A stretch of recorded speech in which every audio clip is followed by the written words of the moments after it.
Welcome back to another special episode of Street Photography Magazine podcast. I'm Ashley Riffo. I am the editor and, as of this year, the publisher as well of Street Photography Magazine. And I wanted to try something new, so just give you that warning straight away and ask you to please bear with me as I experiment around here. When I first became publisher of this magazine in February, a lot of people ask me the same question. What are you going to do with the magazine? What are your goals? And one goal I had right off the bat was just to make sure, first of all, that I could run the magazine successfully and keep giving you guys the same quality content that we've been delivering over the years. But there was one small goal I did want to tackle apart from that, and that was to get a little more involved with the street photography community, to meet some of you. And so I set as a goal for myself to attend a festival or two this year. I set my sights on the Eyes on Main Street Festival in Wilson, North Carolina, and was able to attend in May. But as many of you know, May was slam-packed with festivals. There were so many happening at the same time, and it just kind of piqued my curiosity. Why so many festivals? What are making these so popular? Obviously, I had my own reasons for wanting to attend a festival, but why do people continue to go and get so excited about them? So in today's episode, what I ended up doing is speaking with 4 different photographers. I spoke with Andrew Glickman, fantastic street photographer, just as he got home from the Dublin Street Photography Festival, to hear how that was. And I suppose I should mention that he as well was at the Brussels Street Photography Festival just last weekend, but I spoke to him earlier in the month, so you'll have to ask him for details about that one. I spoke with Debbie Cole. You've probably read her articles here on Street Photography Magazine. She is a pro member of the Raw Society, and she was able to attend the Raw Society's inaugural Raw Photo Fest, which appears to have been amazing. I'm so thankful to Debbie for taking me live onto the streets of the festival and showing me around. So that is a really exciting part of this episode. Then at Eyes on Main Street, I had the chance to meet several photographers that I've gotten to know through the magazine over the years. But I also spoke with Jerome De Perlinghi, who is the event organizer, a few of the attendees as well, and it was amazing. Finally, I spoke with Sureita Hockley. She told me about her experience at Photo London, which, to be fair, is more of an art fair than a street photography festival. But as it is one dedicated to photography and image-based art, it holds plenty of gems for photographers of all genres, including street photographers. So when I started this episode, I had a lot of questions about these festivals. What made them worth attending? Why do they seem to be kind of surging in popularity right now? What makes them important both to individuals, but also to the art and photography community in general? And also, what are all these people I've been talking to and emailing with for more than a decade actually like in person? To be sure, I'll need to attend a few more festivals myself to reach any solid conclusions, but I think I can say with some confidence that I did find many of my answers along the way, and I hope you'll find some too as you listen to this episode, especially if you've never attended a street photography festival. So, with no further ado, here's what Andrew Glickman had to tell me about the Dublin Street Photography Festival. Thanks, Andrew, for coming on and talking to us about the Dublin Street Photography Festival, which you were at last weekend. So how was it? What did you enjoy most? This is my 3rd time attending the Dublin Street Photography Festival, and I'm really impressed with how the organizers have developed this into really what I think is one of the most fun destination festivals that you can go to. I really enjoyed the talks, and I actually attended almost all of the talks. But there's a great community that shows up in Dublin, and a wide range of people came from all over the world, including this time from as far as Australia. There are plenty of opportunities to meet with people both at the events as well as before and after events. So I really enjoy the social aspect of this, as well as the opportunity to see so much really good work by so many different people. I'm going to interrupt our conversation for just a moment because I would like to share a few of the clips that Andrew sent me from the festival. There's a lovely clip of Bo Brower. Bo, I apologize if I have mispronounced your name. And a short clip from Meryl Meisler, who has been here in the magazine as well on the podcast. So let me share that with you before you hear the rest of Andrew's insights. Another thing that's very similar about skateboarding and street photography is the sense of community. The proof of that is right here. When I was heavily into skateboarding, I would just visit any other town, go to the local skate shop, hook up with people, and it wouldn't matter if they were good or just starting or professional. We all would be skateboarders and go out and find spots and share their enthusiasm and passion. And I think it's the same feeling in the street photography community. Now it's more online, but I can hook up with people. If I go to Amsterdam, I can hook up with people there, walk around the city, they show me the local spots. So there's a strong sense of community that I really like. And I think what we're doing in street photography is one of the most truthful forms of art and storytelling and reportage. You're not making it up. It's happening. You are making art, you're reflecting on what's going on around you, and it's part of cultural history. It looks like the speakers had a lot of really interesting and really good things to share as well. They did. I think that one of the things that Dublin does really well is to choose from a wide range of different perspectives on street photography in coming up with their lineup. So not only did they have the historical perspective and the sort of the New York visionaries component of the festival, which featured some, interesting work by Louis Stettner and people like Phil Penman and Merrill Meisler, but they also bring back people who've won the awards from last year to be able to give talks about their work, and people who are well known in the street photography community, both to lead workshops and to give talks about their work. So it was really interesting because the lineup included so many different people from so many different sort of photography walks of life. Yeah, that's really cool. That's a fantastic opportunity that Dublin offers to photographers, right? Because not only can you win the competition, but if you do, you get to come back the next year and talk to an audience about your work or a subject of interest. So that's a really nice opportunity. I think it's maybe unique to the Dublin Festival. Certainly other festivals, have invited back people who have been featured or finalists or festivals. But the fact that Dublin offers this to has offered it in the past to three different people, both the person who wins their street portraiture prize, the person who wins the series, and the person who wins the singles, is an interesting way to, again, sort of pick in different people approaching the type of work in a different way, and to hear a little bit about, their background, what drew them in, and what animates them now in their work. And they've come from a variety of different backgrounds, both people who have been at this for a while, as well as people who have, just been doing it for years. So I think that's one of the nice aspects of the Dublin Festival. Obviously, there can only be one winner in each of the categories, so it's not like it's, there's a lot of opportunity, but just the fact that that is one of the things that they do, I think is really, it sets them apart and it makes the festival particularly nice. Yeah, for sure. And you've come close a couple of times. Maybe next year is your year, Andrew. I did have a series that was second last year, and I had a series again this year, and I've had some singles, but I like to share my work, and I like to talk about work, and I like to see new work. So, and I like to hear people talk about my work. So it's just nice to be part of in the mix, and there's plenty of opportunity. They really do have particularly in the singles and in the portraits, they feature a lot of work. Yeah, it sounds like they really put a lot of effort and time into making it a really nice quality festival. I noted in one of the videos you sent me that they mentioned they had 1,500 submissions to go through to choose the finalists. So that's a ton of work. And yeah, just from looking at it from outside, you can tell they put so much love and effort into it. It really turns into a nice event, it seems. They have a great space that they show the work in. And that's just true of a number of festivals, but Dublin has been particularly lucky in their first 3 years because the space that they've held the talks is also the space where the work is. And, that's nice and convenient if you're attending the festival because you can easily move back and forth between the exhibition space where people are looking at work and then, going to hear the people who are talking about work. So it's nice. Yeah, that's fantastic.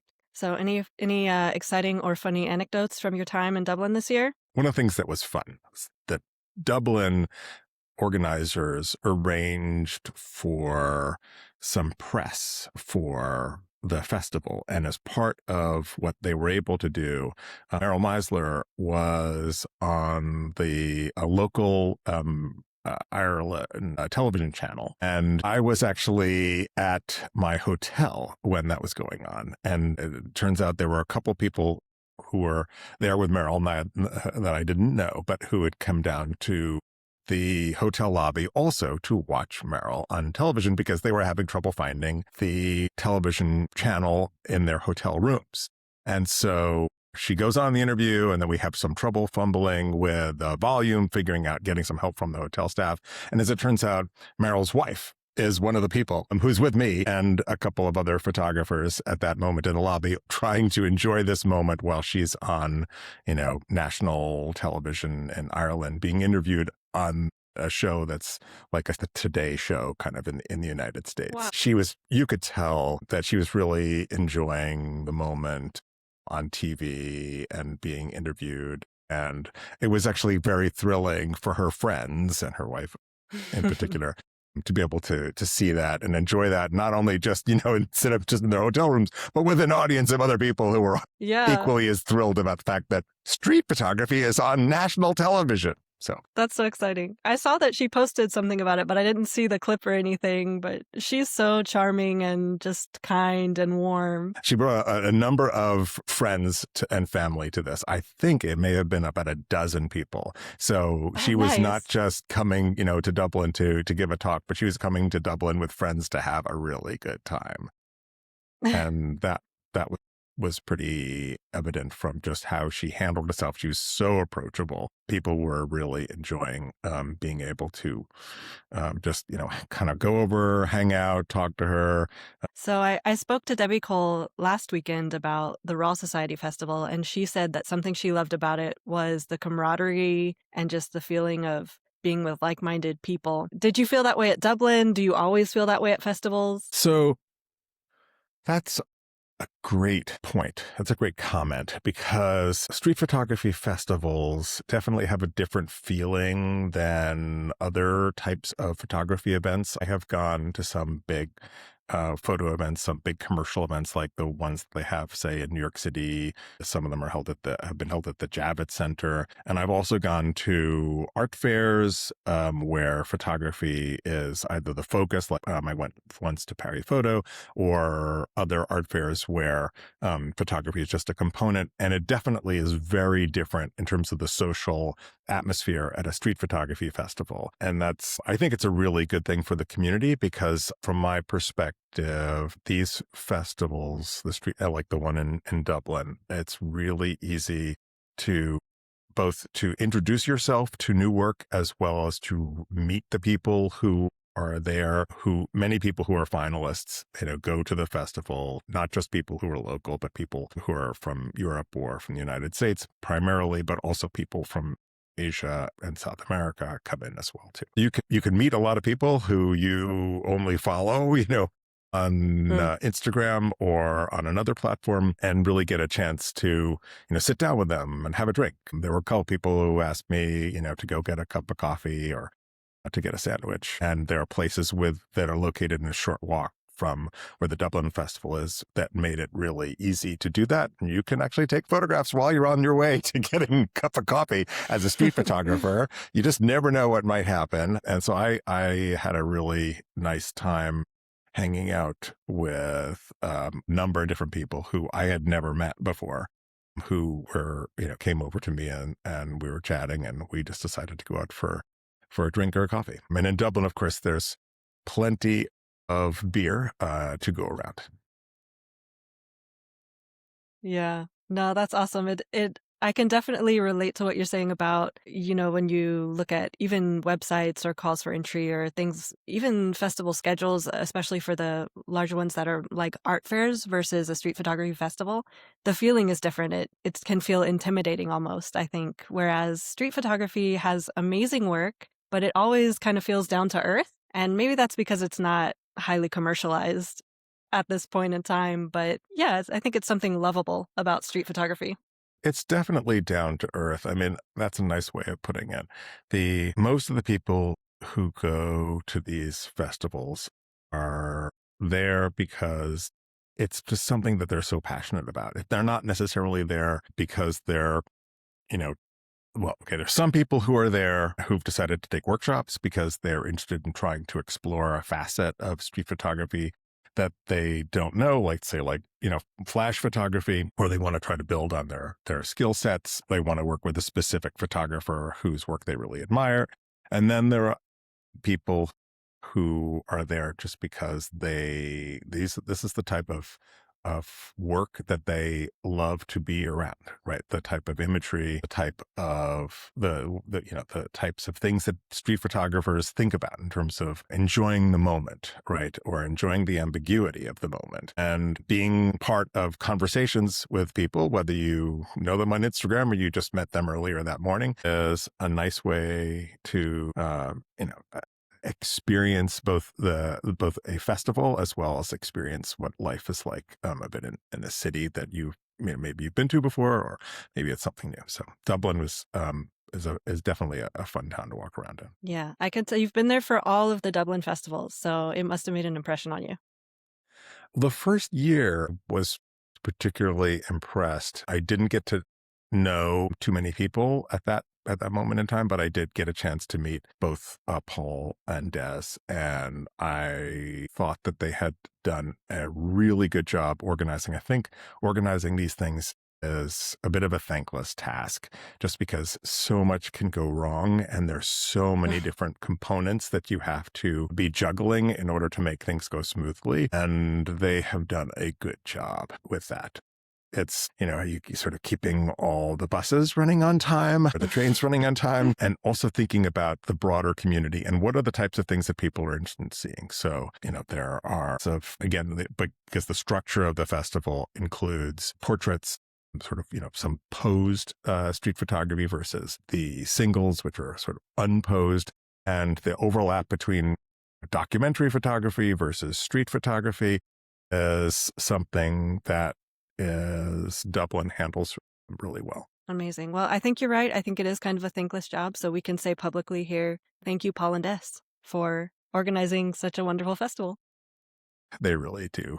They've done a great job. I would say that organizing a festival where you have to, find sponsors. I know Street Photography Magazine was one of the sponsors for the festival. So thank you to Street Photography Magazine for helping out. They've got a number of sponsors, and they did thank them because one of the things to mention is that many of these festivals, the talks are free, right?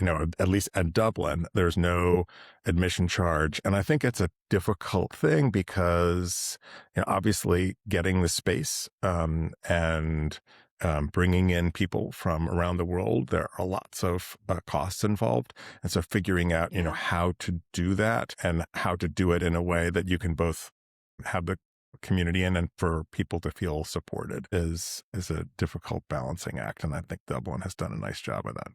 Yeah. Well, thank you so much, Andrew, for sharing your experience at Dublin.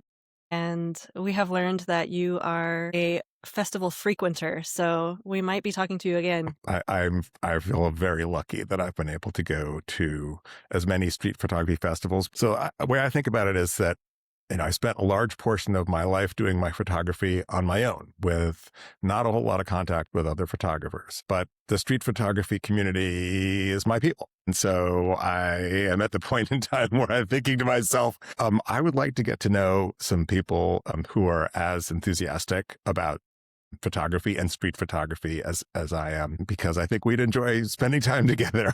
Talking about work and hearing what people are seeing, what they're interested in doing, and also sharing opportunities. And so when I hear about a really good opportunity, I like to tell other people about it so that other people have the ability. Thank you, Ashley. Thank you so much. Andrew clearly had a great time at Dublin Street Photography Festival. So Dublin Street Photography Festival was held May 1st through 3rd. The very next weekend, May 7th through 10th, was the Raw Photo Fest. the inaugural Raw Society Photo Festival, and Debbie Cole was there. I was so excited to talk to her there at the event that I got up at 5 o'clock in the morning to speak with her, and it was so worth it. Debbie took me on a little tour through the streets, and then we spoke a little bit afterwards about how her experience was going up until that point in time. But we did have a small technical difficulty when Debbie filmed on the street. So I was talking to her, but you can't hear me, but that's okay. You don't need to hear me to hear what a great experience everyone was having there at the festival. So here we go. On to Raw Photo Fest. So it's an amazing town, Alaior in Mallorca, for the first Raw Society Photo Festival. And it has been on steroids. It is absolutely amazing. The number one term that comes to me is camaraderie, and the sharing and the people's interacting with each other in all languages. It doesn't matter whether they're Spanish or French or Dutch, doesn't matter at all. But we're seeing some great photography, and from pro members, we're at the pro member exhibition right now of Raw Society, and it's in a park. There are also different studios that are open and kind of pop-up galleries.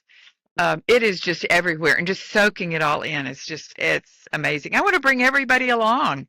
I came to this particular exhibition after the photographer magician show that just finished, and I sent you some stills of that. Those are amazing. Just the talent. I mean, this magician, who's also a wonderful photographer, performs for children in refugee camps, and marries his photography and his magic and his personality and his giving. A man with a big heart.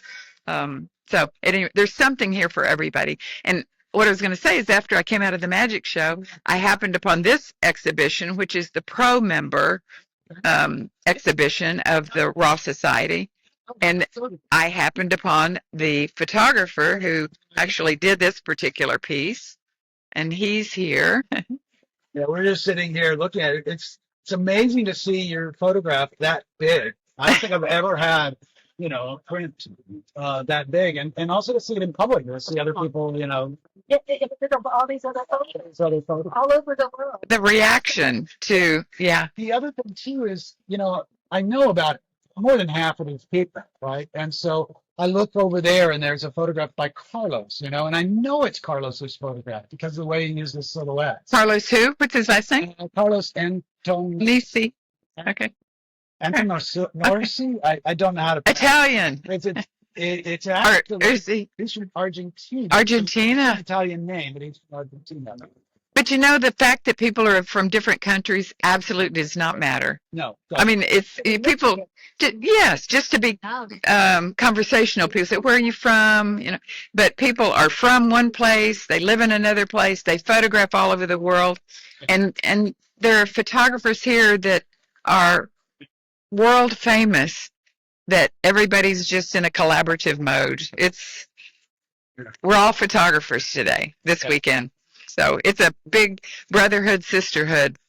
Yeah. It's also just amazing the quality of the photos. And I'm not talking about mine or other things. Some of the exhibitions that we've seen here are just amazing. There's one about animals that is incredible. The magician has some of his photos here, and they just reflect his heart, and the things that he's been through in war zones in Gaza, and I think all these places, and it's just an incredible variety. This is the first year of the show, and I am amazed what Christelle and Jorge have been able to do in terms of getting amazing people here, and such a variety of people. Can't wait for the second go. Coming back in a couple of years. Would Josh come in? Yeah, it'll be. They're going to do it every 2 years now. Yeah. This is the first one, and then it's going to be every 2 years. I think there are over 1,000 people. Yeah. The other thing is, it's local. The locals are coming by. We were just talking to a guy who brought his kid here to play on the playground, and here are all these outdoor photos. And so he said, admiring and being exposed to street photography by bringing his kid to Spreading the word. Thank you for taking us on the street a little. Oh. That was so cool. Well, there's a lot. I mean, every so often there's another, it looks like a pop-up. Of course, it's planned. Another gallery, another exhibition, and all different, so varied, so much. There's just so much to soak in. It's just so rich. And there are talks. Then there was the magic show this morning. Last night, there was a screening of the movie I Am Martin Parr. Filmmaker was here. And so I've gotten to spend time with him and talk to him about the making of the film and what it was like. He was a collaborator with Martin Parr, and just, it's rich. Wow. It's not anything that you can get in just pieces here and there. It's just the whole enchilada all at once. Wow. I knew the schedule was going to be busy for 4 days. I could tell that it was very, very packed, but I just hadn't realized that each one of the events, whether you consider it a talk or the screening or the magic show or the books that are available or whatever, all of it is just such a rich environment that just it's hard to soak it all in. I think one of the pluses that happen at photo festivals, along with other opportunities in the U.S. and other places, but in the U.S., are portfolio reviews. And so people could bring their portfolio here and show it, a project that you're working on, to one of the reviewers. And their reviewers, Jorge Delgado was one of them, Sarah Lean was another one, just people from Magnum. And so you could show it and you had to be concise and brief, 20 minutes, to show them your work and ask for feedback, ask for advice from the important people that really know what they're talking about. Yeah. So those portfolio reviews, I'm a big fan of. Did you do one this time at the festival? Absolutely. Whatever was offered, I signed up for. I did. So I had 3 reviewers. I had someone from Magnum, someone Italian photographer, and then Sarah Lean, that used to be the director of photography at National Geographic. I had her reviewed. All of them reviewed the project. Yeah. So got lots of good feedback, lots of good advice, amazing feedback. I had a whole list of things: do this, do this, do this. But then I met with 2 other Raw Society folks afterwards, just sitting over a cup of coffee. And I was explaining it to them. One of them happens to be an editor of newspapers, aware of how influencers are now impacting the photography world. And she and I came up with some ideas for collaborations. So, it's not Amazing. just the photo sessions. It's also those talks over coffee, what ideas, and everybody's so open to share. And here's what I think. Yeah, it's just so much. And I told you that it was a high energy situation, and it really is. It's hard to wind down at night. Yeah, so it's amazing. It sounds like I feel like I've heard you say a couple times that it's like just this international thing, and it doesn't matter what language you speak. Like, everybody's on this island, everybody's speaking photography language together. That sounds amazing. It sounds like, sometimes street photography feels like a small world, and it's like the whole world is there with you right now. Well, it is, and it just shows you how broad it is. And the really cool thing for me is that people aren't speaking gear. I don't think anybody, not a single person of these hundreds, have said, "What kind of camera do you use?" It's not about the camera. It's about photography as a lifestyle. Wow. This is amazing, Debbie. I wished I was with you before. I really wish I was with you now. Well, plan for in 2 years. Come. Definitely. That gives us time to plan as well. One that just ended, a festival, was the one in New York that is every year in April, and that's the Women's Street Photography Festival, and that'll be next April. Yes. And it's another, it's shorter, not quite so big, but there are talks, and there's an open call for female street photographers from all over the world who enter. And this year there were 88 images selected for an exhibition. And Gulnara, who runs that Mhm. organization, is here now, but that's closer to home too for a lot of people in the U.S. And men are Yeah. invited too, but it just happens to be a women's street photography festival. So, okay. Well, thank you for being up at 5:30 in the. Oh, Uh, no. This was wonderful and so worth it. What's on your agenda for the rest of the day, Debbie? Let's see. There is a lunch of Raw Society members at 1:30, and then there's some other talks.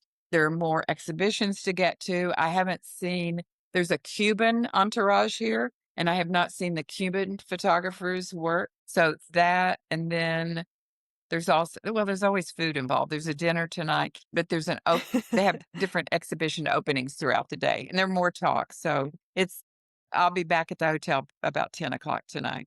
So there's Amazing. Well, more enjoy coming. it. Enjoy it.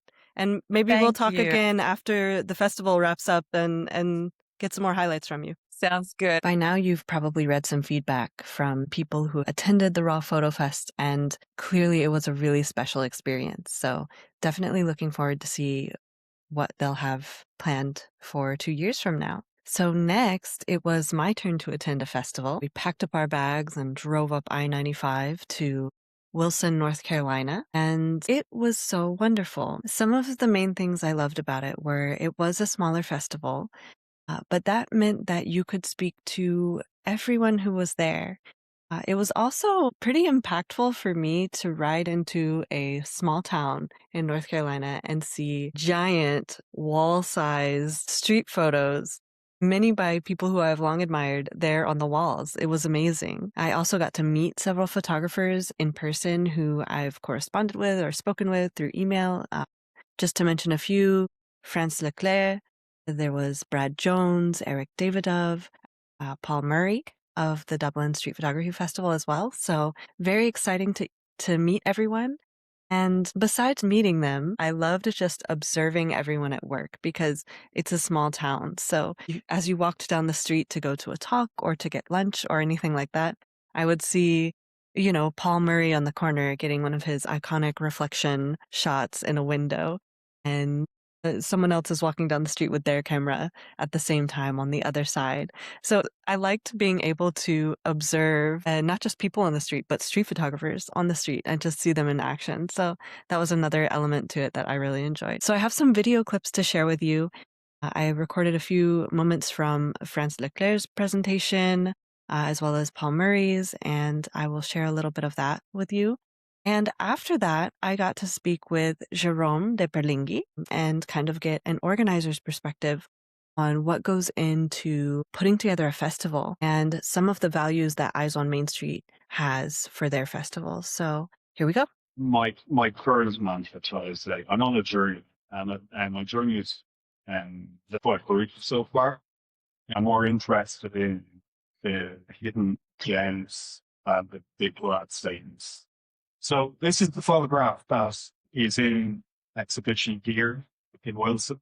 It was taken last year, and it was taken here in Croatia when I was on my family holiday. Particularly, spent a lot of time on this in micro composition, and that's something that I discovered from the great Sal Haber, and he talks about micro composition. And one of the founding principles of his work is always on the horizon line. So in this instance, I specifically tried to get the horizon line to be uninterrupted by the wall of slats. And then I tried to compose that the ferns were not overlapping with the slats. So it was quite a detailed composition. And then I waited for somebody or something to happen in the zone that I use the composition zone. And honestly, I had the beer sign, and I had the beautiful clouds and the choppy oceans. That's a little bit of the background as to how that shot came about. It was over the course of the day. It wasn't just going for one little visit. Thank you, Jerome.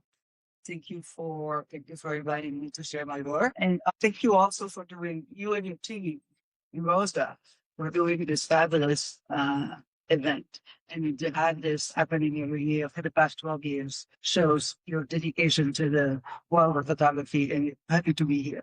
It's my first time doing the walk, although I was in Wilson almost a year ago, as Jenna mentioned.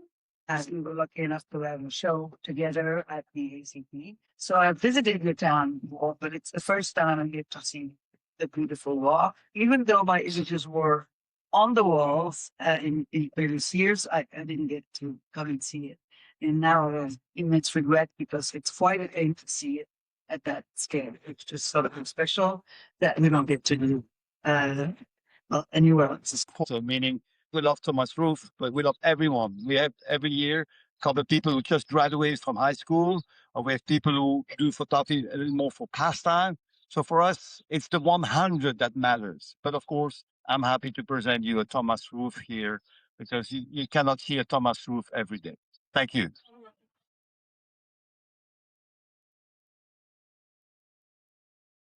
I'm really excited to talk to you about the festival because I finally got to attend in person, and it was so wonderful this past year. I'm sad I never went before. You do such an amazing job on the festival, Jerome. And this is a long-standing festival as well. I know it has to be so much work. Yes, 12 years. We're quite happy because we hear that a lot of non-profits, other organizations, festival and so on, they give up after 5 years. Usually 5 years is already a long time. So we are happy to still be here. Like I said, the artistic side has been wonderful through all the years. I just told you this was a new set of photographers, 100 photographers, but I would say about half of them, 50, already knew of the festival. So that made my work, very easy through good friends of theirs, through, sometimes articles, sometimes going online. So there's actually quite a few photographers that we're actually quite excited to get my email. Usually I contact them by email. So they were delighted. And we have usually very few people who do not accept to participate. It's less than 6-7%, of people of refusals. It happens once in a while, but it's rare. And then this year, the 31 photographers who came over, including the group from China, I think they team spirit, so there was no egos, no one feeling more important than the other. Sometimes it can be a challenge sometimes, once in a while you have someone who thinks maybe he or she is better than the others or wants to lead the pack or whatever. But I think our festival is proud to say that, we treat everyone the same way, that, if you have already made 80 different books or if you have made no books, makes no difference for us. It's not the number of books that makes it important. It's just your participation makes it important. And of course, it's always been our goal to have, we have each year a few people who are still students, still studying photography. We have, of course, always a few locals, and we need to support the arts in Wilson. Of course, North Carolina based because, for the same reason, of course. For the arts in your own state, we also get a state grant, so it's very normal to go. Well, we have a photographer from Wilmington, for example, that's what, so that's, we very, very happy. And then, of course, we to have world photographers. It's sometimes easier to find photographers in Europe or basically in America. But no, we dig in. We try to find also. I definitely go to different websites, based in Africa because I want to be sure also to find what's happening today in Africa where maybe there's less sharing because of that's the way it works. People may not have as much internet or may not be able to share sometimes not have the same easy way to communicate. For us, communication has become part of our life, but we can imagine that some way remote may be different, especially if you still younger. I mean, I guess somebody who's well established will find ways everywhere, but young and upcoming photographers may not be there yet. And then you need to search for them, to make sure that they can. And so it's something we love to do. And of course, that the woman, we've done that every year since the very first year. So it's an equal number of dates. There's very few places where it happens. I always tell, people, when you look at the U.S. Senate or the House, women governors in the country, is better today, but it's definitely not 50-50. And so No. we are proud to do that, in the sense that there's absolutely no reason not to do it. And so it's been also a very popular course. Appreciate over the years that, we try to have this balance, because sometimes photography can be a bit macho land, and we do not go for that. So we try to respect all these guidelines, and every year to include. This year we have people from again 35 different countries, represented in the festival. Ceremonies and parties and so on. We had people from 14 different countries, which is a pretty good number. Wow. We didn't have representation from all continents this year, which we had the two previous year, because there's nobody from Australia or New Zealand this year. I don't think there was no photographer from Africa this year either. So it's not always possible, but that, because as you know, with a small budget, we cannot afford to pay for transportation. So all the photographers you saw here with us did, basically paid their own way to Wilson. And once here in North Carolina, we help them. We go, of course, to the airport, pick them up and transport people. Most meals are included. We offer for the photographers in the festival, 3 or 4 nights in the hotels. Transportation is an impossible one. The 31 photographers that came would have cost us on average $700-800 a piece, because some come from China, so it's expensive. Some come from Raleigh, not expensive, but it's probably the middle ground. So $700, maybe $800. Yeah, that sounds low to me actually, but that's because you're an expert at finding cheap flights. Yes. So that's another $25. Yeah. And then, of course, there's a wider problem with that, because if we have transportation, I think we probably have more than the 31, maybe then 50 or 60, and then suddenly you need $100,000, because we try to be very fair. If I offer you transportation, I have to offer your colleague transportation as well. You cannot pick and choose. So I prefer Ashley to Judith. No, I cannot do that. You have to pay for Ashley. Well, I can't pay, and that's it. So from the very first edition, we said that unfortunately we would not have a budget to pay for transportation. Now, some photographers have been smart. One photographer from Mali, this is like the 4th year or the 5th year, he went to the State Department. He knew.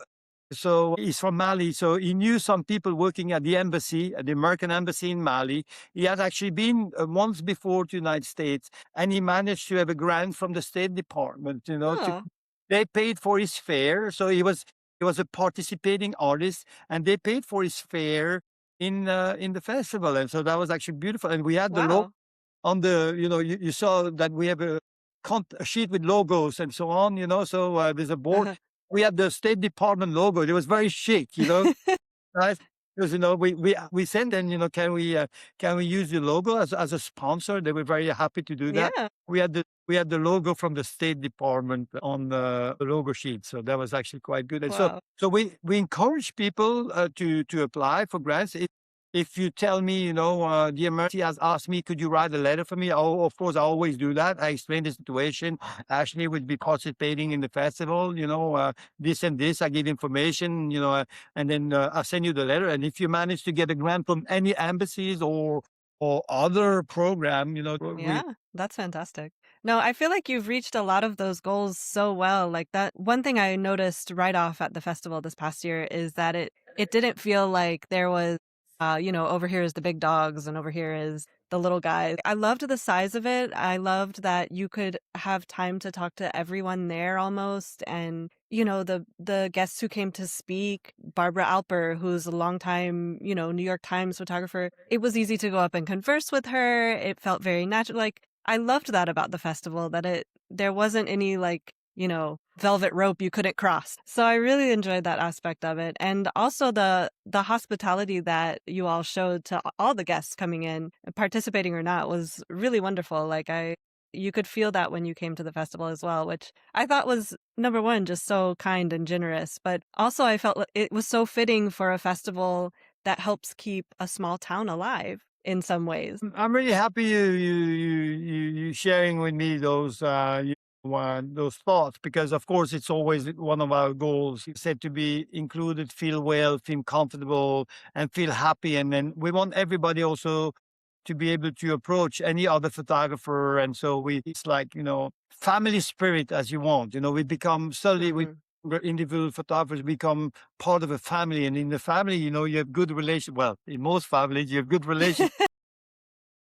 And so that's how we want it. I mean, that's what we're hoping at least. I mean, and then of course, I think really this year it worked really well, including the weather, which you cannot always control. Yeah, that's true. The weather was good. It was really a nice gathering of people who were actually also looking for a little bit the same. I think the world of photography, like I said, financially suffering for sure. A lot of people don't know how to make money with photography. And at least here, when they came, and that's what I said at the end of my last message, they said that, they felt cherished and loved, and I think it's part of what we are trying to do. Of course, we did not resolve their financial problems and so on. But if we manage to build some ideas and give them comfort, I mean, comfort. I mean, somebody like me, I need comfort to be able to move forward. If I feel bad, sad, and so on, I'm stuck a little bit, and so, if we can do that, and if you have the feeling that, that's how you felt the relationship among all the guests and photographers, I think it's a victory for us in a sense, and we're proud of that, and we're happy. We try our best to be able to create that spirit, and I think in this year's festival, all the actors, played their little parts, and the sum of all the parts made the fact that yes, it worked really well. Yeah, and the diversity was wonderful too. Like my husband and I got to speak to one of the Chinese photographers, and we got out our little, Google Translate and had a nice conversation with him. And that was really, we loved that too about it, just how diverse. And it was like language was not a barrier because everyone was,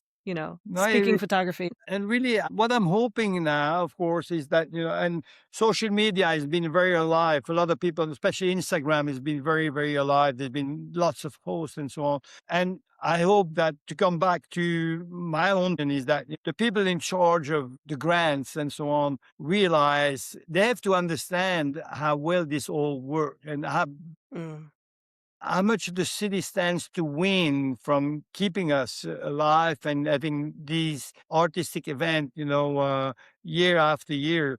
Of course, as you know, sports gets a bigger share of, public funding and so on. But the one should not exclude the other. I listened to the podcast that you did with Bob in 2018, and he asked you what your big dream was, your next big dream was. And at that time you said, I don't know, maybe a center for photographers, like a brick and mortar place. That would be amazing. And your dream has come true. You know what I found myself wondering being there? Like, and several photographers that I talked to said the same thing to me, like just seeing their work on the wall at that scale is insane and incredible. And I think it probably is for the people of the town too. Like, this is one thing I was curious to ask you. How have you seen people in Wilson who are not photographers? Like, how has their view towards photography and the arts changed in the past, 12, 13 years? It's a good question. It's a bit a difficult one, I think. And then trying to remain optimistic, I will say that, we did convince a certain number of people. We've become actually die-hard supporters, not only by just, helping us financially, if some of them can, but mainly by, just not missing any exhibition we do at the center and so on, being there every opening, usually. First or the second Thursday of every month, we do an opening, because we usually do a show, 2 different shows every month. And so in that sense, it has grown very positively. What I was hoping, certainly now after 12 years, is that number would have grown a little more. I would say the growth was fast, but now is much slower. So the ones that were really interested, 10 years ago, 11 years ago, came out fast, and so, and that's there. Most of them are still there, of course. And then if you look at that curve, back then, 10 years, 11 years ago, you'd think by now it'd be everyone, queuing up to go inside the center. But that curve has slowed now. Well, the positive point, though, is that if you take people from outside Wilson, that curve was slow in the beginning. It was the contrary because they didn't know about Wilson. They didn't know about, in Wilson. And that one is rising faster and faster. So you could argue that it's actually really good in the sense that we do attract people from Raleigh, Chapel Hill, Greensboro, even Richmond or Wilmington. So that's very positive news. Also for the city, it's very positive news because those are people who spend their money from other counties. So that brings even more money, into the city. Because Yeah. I'm going to spend my money in Wilson County, or most of it in Wilson County anyway. So it's not a plus, but someone from Wilmington or Raleigh, that's a plus because, he was going to spend his money in Yeah. Raleigh. He spent his money in Wilson. And so basically that curve is rising fast and faster. So that's really good. We have now a lot of returning visitors from Raleigh because they know we have something different, every month. So some of them come 5, 6, sometimes 7 times a year. And so very positive. To come back to the first part of the question, I think it's one of the complications of raising money locally is that if more people had attended the opening ceremonies, they would say, wow, this is absolutely really fantastic. But for some reason, they were not there inside the Imagination Station for the lectures and so on. They were not there for the first walk or other activities. And so they still don't know. I think if more people would truly know, like this past weekend, was the best example, I think I would win more supporters. And in the end, I would get probably also more financial support because more people because I think the weaker point with Eyes on Main Street is indeed corporate support is a bit weak for us. It's always been our weaker link. There's a couple of large groups that, and I shall not name names, but some large groups here. We've been approaching them over and over again with almost no results. That would be a game changer if some of these companies would be, writing $1,000 check, which they could afford for sure. The strong part is being that, we have some private citizens stepped in instead of the corporate world. So they said, okay, you didn't get money from so-and-so, but I think I can help you. And they've been writing some of the bigger checks. And that's the reason why we are alive, because, some of all private investors have been very important, but some of them have written, larger checks. And that's why we are here today having this conversation, because otherwise there would not have been the 12th edition. So we have to thank those private sponsors, all of them together, but then some of them have been more because they could afford to do more. And I think, private money is quite important. It's more than half what, we raise every year. So that's roughly, so without the private sponsor, it would not be. Well, I think that speaks to a kind of my earlier question that how has this festival affected the local residents? If they are willing to support it 50% of the festival from their own pockets, then it means something to them. Correct. And That definitely. yeah, that's really They are the backbone. that I love that. Obviously I'm not happy that it's so challenging for you to get support for this festival because I think it's an amazing festival.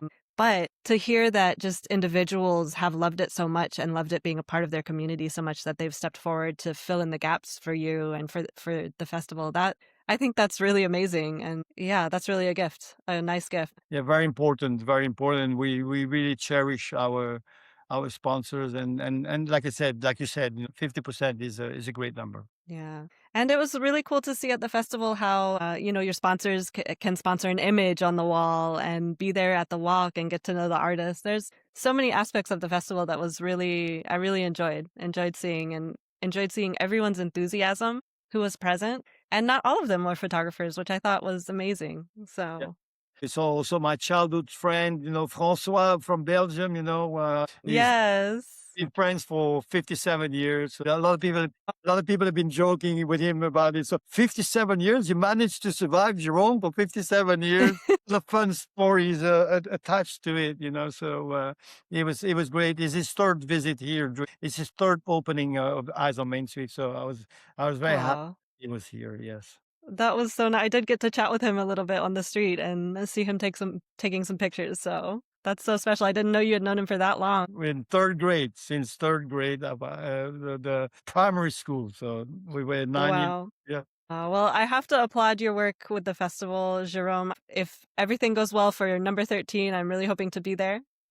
And thank you so much for I know we've talked for longer than I told you. So thank you so much for taking this time to tell us more about the festival. And yeah, hats off to you. Thank you so much. I also spoke with Judith Rodriguez from Argentina. She has attended 8 out of the 12 Eyes on Main Street festivals. So I had to ask her, what keeps you coming back? Why have you attended almost every single edition of this festival? Here's what she told me. I love many, many things about the festival. I could say one of them is that it's a very democratic festival because, for instance, there are 3 points there. One is that as the name says, the photos are put all along the main street in Wilson. The main street goes from one side of the town to the other, crossing the train rails. And you know that if you cross the train rails, there are 2 very different populations at one side and at the other side. Like the more, the poor people or the workers live on one side, and on the other side, I think it's a more prosperous part. So having art to join both parts and be within reach for everybody who wants to enjoy art, I think it's something very important. And because in a museum, you have to enter the museum. Sometimes you have to pay a fee. And many people don't know that there's a museum or what they are showing. That when you have the art in the street, and in this case, street photographies, the photographies go back to the place where they were born, and for all the people to be able to see them. And also, Eyes on Main Street allows the participation of 50% men and 50% women. So I love that also because it's another way to see their democratic vision. So art for and by everybody, I could say, for all the people that walk in the streets and for all the photographers, because you can see well-known, famous, like the most important photographers in the history of photography exhibiting there, and also new photographers, new talents that also have the opportunity to show their work there. All of them are excellent. You know, the curator work by Jerome De Perlinghi is like outstanding, excellent. Well, those are all the reasons why I love this festival. Next up, I spoke to Sureita Hockley, who attended Photo London at the same time I was at Eyes on Main Street.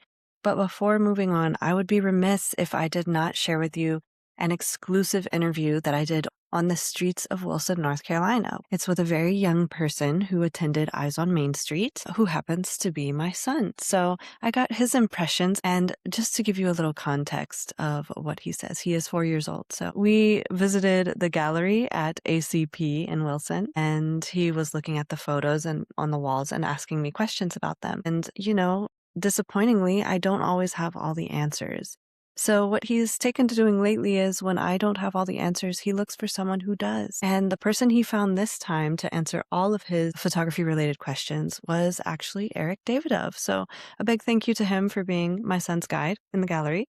And you'll hear Josiah talk about that in just a moment. Now, after Josiah's interview, we will move on to me speaking with Sureita Hockley about Photo London, which was happening at the same time. So very exciting. How was Eyes on Main Street Photography Festival? Great. Why? What did you like about it? I'm not worried about. The Whirligig Park? It Yeah. is pretty cool. Did you like the exhibits inside with the Chinese photographers? Yeah. Yeah? It rolled down. Oh, it did fall down. That's okay. Yeah. What were you going to say about the Chinese photographer's work? It's not working. It's not working. I mean, their photos. Did you like the photos? You remember the photos where you said, is this from a long time ago? Remember those? Oh, no, not one. Hiccup now. You got the hiccups now. Oh, no. Did you like meeting Mr. Eric Davidov, who told you about all the photos? He was able to answer all your questions? Yeah. He was very nice, huh? I'm very nice. He's just very nice. A very nice person. Yeah.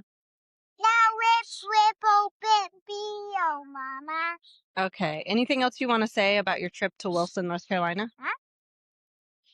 Anything else you want to say about it? No more that. Okay, sounds good. Thank you for your time today and for giving me an interview. Thank you so much, Sureita, for coming on to tell us about Photo London. So you were there for 2 days, right? What was it like? What did you enjoy most? Yeah, so, well, thank you first of all. Ashley, it's always a pleasure to working with you and Bob. I appreciate the opportunity. I was super excited to be going to Photo London this year after a decade of it being at Somerset House, which they're both iconic buildings, landmarks in London. And Somerset House, I've worked in previous roles there on different things. For me, I always had a fondness towards it. It's very different in terms of a photo fair venue because the rooms are small and intimate. Oftentimes at these fairs, you have the large scale production. I always thought it was an interesting venue, even though at times it was difficult rather to navigate around just because of the volume of people. But I often thought that added some sort of charm to it. However, moving to Olympia, I think for Photo London, it was the great sort of next step for Photo London. Photo London is very commercial, and it is aimed towards the buyers. It's a fine balance, isn't it? Having these grand fairs where they bring in galleries, artists from all over the world. And this year, I think there was 170 galleries Wow. represented, which is huge. Yeah. And it certainly appeared to expand over many, many more countries. They had a new section that focused on Latin America. There was a focus on nice. East and Western European. So it was, I just felt, having very recently been a student in the last couple of years, it was a real opportunity. I do find it a bit of a fine balance because it becomes a little prohibitive cost-wise, even for students and things. I wonder if they'll tackle that. Ultimately, yes, it's there for commercial reasons. They also do so much to engage people, and the talks were really valuable to me, and to the book signings being exposed to photographers who you don't get to see. You see their work, and it's kind of a privilege to get to see so much in one place. But Olympia, it's very similar to the Grand Palais where they hold Paris Photo. The aesthetic for me was slightly different, but the amount of people when I was talking to them that instantly said it's just like Paris Photo. Although location-wise, it's a little out of London. It's in Kensington, so not necessarily out of London, but it's not as central. So in terms of socializing and meeting around it, there's less of that. But as a photography fair in itself, you couldn't really fault the content and the variety. It had a buzz to it, even though at times it was very quiet. I'm pretty sure that's because of the change of venue. You've got this huge, tall ceilings. One thing they did was have a consistency across they're trying to attract new and emerging artists as well. So you have some lesser known galleries, some newer galleries that maybe don't have the resources of some of the larger galleries, but the way it's presented it's all presented as one, which was really good to see. That's excellent for the smaller and newcomers. It really was, and me being me, that's where I was drawn towards as well. So I had quite a lot of feedback from those people. So yeah, the source, well, first of all, the Master of Photography section for this year showcased Stephen Meisel's work, and it was some of his earlier work, which were large, like huge scale facial portraits, iconic portraits of his work. What I enjoyed was the way it was presented. And again, I did a little footage because it felt like you were walking through. And as you're walking through London, you're walking through Spitalfields and Notting Hill, and where these portraits were taken. For me, it was a little nostalgic. I kind of enjoyed that. And it was good to see Martin Parr's work represented. Martin Parr obviously only recently passed away, so it still feels really close. And his foundation in Bristol, since I moved back to London, has been my go-to. In New York, it was ICP. That's where I did a lot of work and also became involved on the teaching side. But then moving to Wales, just outside of Bristol, that was my go-to place. To see some of his work represented there and talk to people and share stories and all of the events that took place in Bristol and the Bristol Photography Fair, that was a huge plus for me. In terms of the trends in photography, there's always the classics, aren't there? There was David Bailey's work, the Lee Miller Archives, Batinsky who's been at the forefront for some time. His work on tailings, I think it was called, about the Red River and the ore, phenomenal. Blows your mind. You're standing in front of it and you just drawn in. The impact on the environment, Batinsky never fails to really, you can't escape it. You can't escape from his work, but he presents it in such a beautiful way. So a new section at Photo London is this, well, I think it's new for 2026, is called Source. And it was created by Tristan Lund, and it's dedicated to solo presentations by artists of significant cultural value. The collaboration was between Prix Pictet and the Goodman Gallery in London, and Prix Pictet focuses on sustainability. The presented, I think it's Alfred Jar, or it could be Ha. I apologize if I'm pronouncing it incorrectly. His work, Searching for Africa, was spanned over a period between, I think it was 1936 and 1996, and they're all covers of Life magazines that focus on representing Black lives in the media. It's really interesting when you see it, it's like a whole wall of covers. It really goes deep into, it's one of those long-term projects. This is one of your favorite things you saw, or just something that made kind of an impact on you? It really had an impact because what he was trying to do in the work was question the Western media's representation of Africa, basically.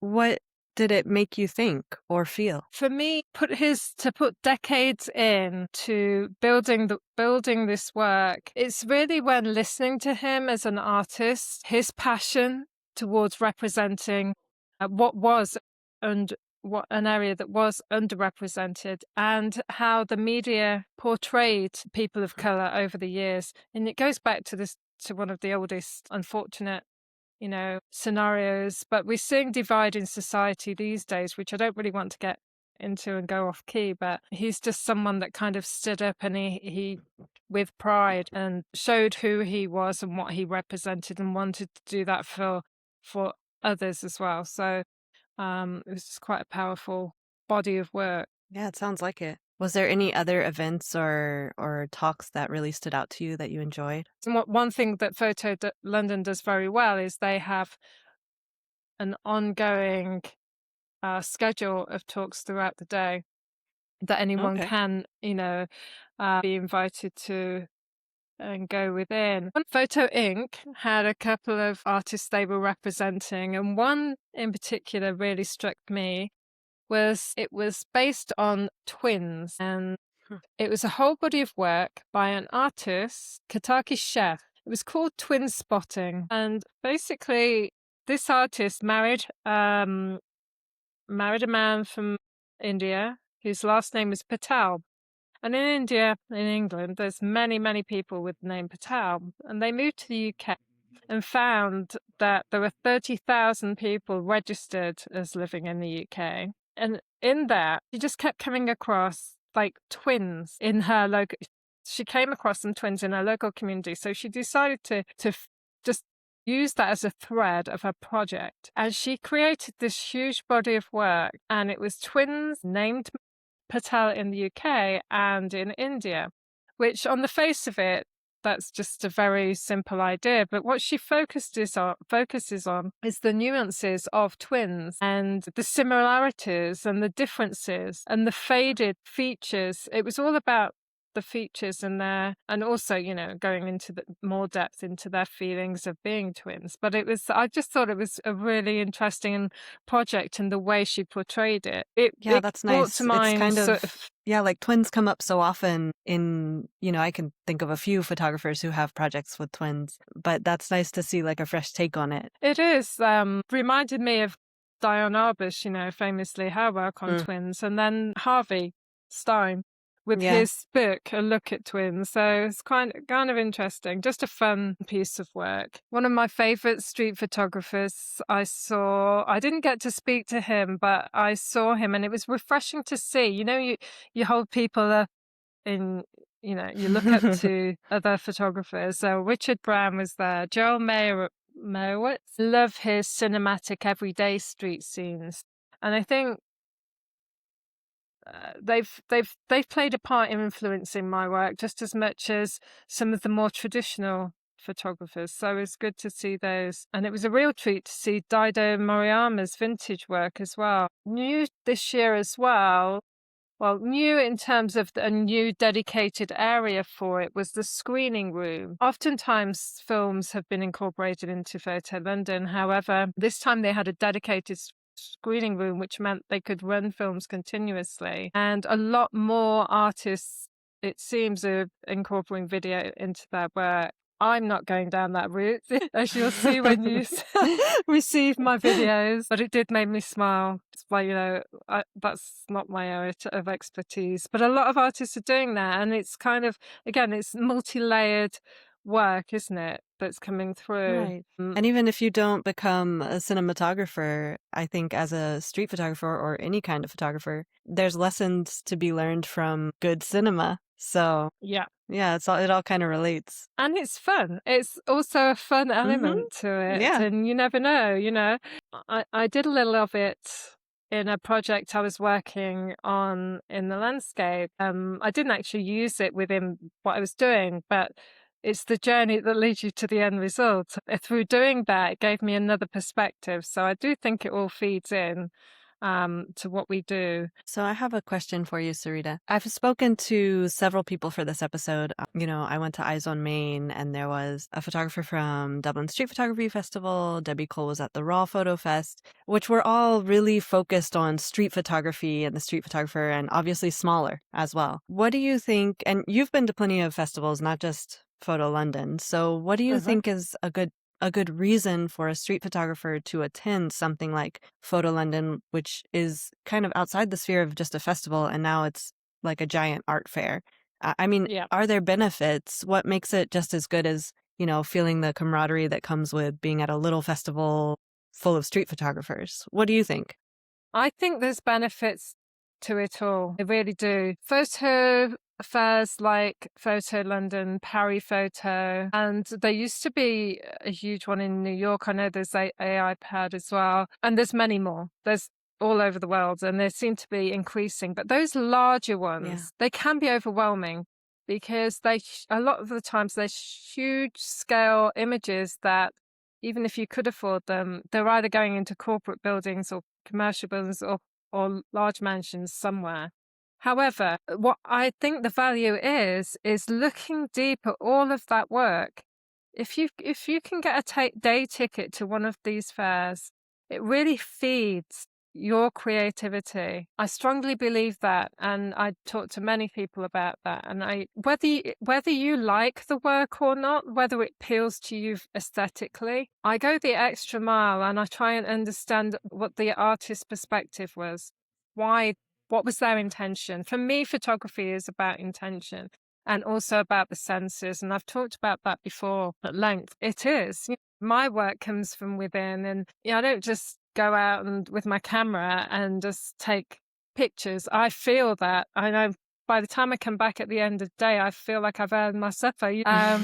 But becoming more informed about other people's intention and their creativity feeds me, and it helps me to grow within photography, and understand some of the challenges and some of the broad landscape of opportunity there is.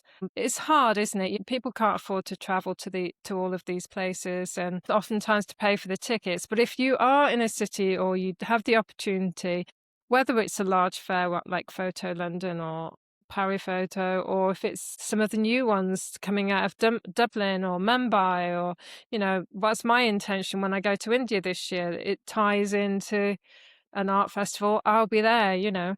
All right. If you have the opportunity, I really encourage your listeners and people to go and see what they can and share what you feel about it. I think that's good too, because it's easy to be opinionated and like or dislike something, but to take that extra step and understand where the artist is coming from and where their intention was for it, I think is really important and helps us to grow. That's great, Sureita. I mean, we've talked to so many street photographers over the years that say their influences or the thing that inspires them is a certain painter or some other form of art that inspires and feeds their street photography. And I would imagine that at a big art fair like Photo London, you're just exposed to so many different styles, ideas. You may or may not incorporate them in your work, but I think just opening your mind to that is helpful as a creative person. And it sounds like that's what you've experienced there at Photo London. Absolutely. Okay. Just going back to Photo London, one body of work there that left a really strong impression of me. There were many. And like I say, I'll share with you a lot of the work that I saw, because otherwise this podcast would take all day and all night. But the name was Meeson Harriman. He's a photographer, he's a social activist, and he was also an Oscar-nominated filmmaker from Nigeria. At Photo London, he presented a body of work that spanned decades, and it was based on social activism, and it's going to demonstrations. And we've all, you go on Instagram, anytime there's a demonstration, there's images. I can't tell you why. Exactly. A lot of his images were of people, and there were words on their boards. Every single one that I looked at stuck with me, and I walked away from there, and as I often do after going to a fair or to even some of the smaller festivals and things, and I like to reflect, and 9 times out of 10 something will come to me in the middle of the night, because that's when my mind starts to process all this stuff. And this time it was Meeson Harriman's work. It was people of every age. The words themselves were few but powerful, and to put your life into that sort of body of work, and again how it was presented. I mean, it is good to see some of this work that's just like, as almost like wallpaper. It's huge scale, but I'm spoilt to see it, but it was one that stayed with me. I think Photo London's there. I think it is, we know it's a commercial fair. It's not aimed to us particularly, although it is a treat if you can get to see it. It'll grow. It's its first year in its new location, and it'll be interesting and exciting to see what goes on. Whether or not I can go every year now I'm living on the other side of the world, I'm not too sure, but I'm looking forward to exploring the street scene and the art scene here too. Watch this space, I would say. Yeah, definitely. Well, thank you so much, Sureita, for sharing that experience and for getting up at 5 a.m. to share that with me. Well, thank you, Ashley, and thank you for your support. It's always really lovely to catch up with you. Well, there you have it, friends. 4 of the many festivals that took place in May of this year, covered by some amazing photographers from around the world. I hope that you enjoyed this little buffet of festivals and photographers. And I know it's a little different from what we normally do on the podcast, so I hope that's okay with you as well. I hope you enjoyed it. As always, thank you so much for all your support. This podcast is made possible by the subscribers of Street Photography Magazine. But even if you're not a subscriber at this moment, there's so many ways you can support us. You can leave a review for the podcast on whatever platform you listen to. And yeah, you can stay in touch. We love to hear from you. We love to see what you're up to. So thank you so much. And if you have any thoughts you'd like to share about the podcast or a project you're working on or anything like that, you can always send us an email at editor@streetphotographymagazine.com. Thank you so much, and we'll see you next time on the next episode of Street Photography Magazine podcast.